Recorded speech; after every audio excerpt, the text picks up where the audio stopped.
Не е това работа, защото не правим на здраве, а се вика бре при на здраве.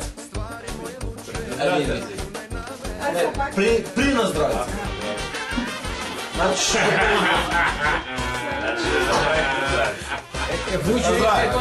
и се вика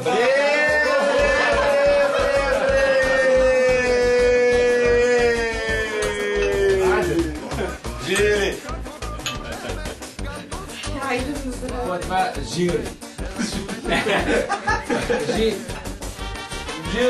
Сега съм почул така го.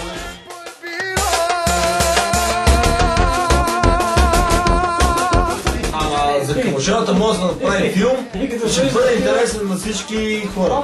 Защото това момченце... Я просто снимам всеки ден, имате просто финали с стрелка. Това момченце, ако ще направи филм за него, ще е много интересно, защото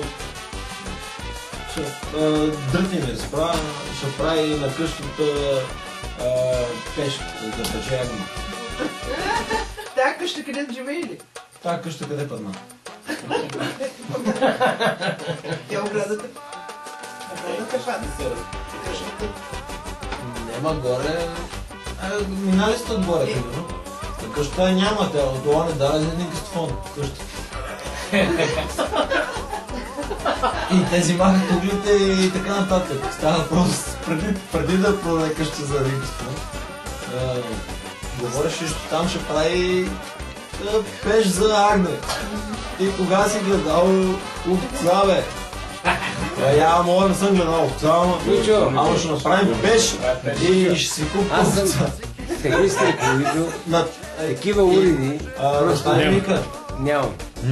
Нямам. Къщата няма прозорци вече, с наимоните и такова. Абе, стегни си къщата, не да правиш пеш, нали пеш? Няма нещо да прави пеш, да пече овца. Какво ще прави? А къщата не хвала.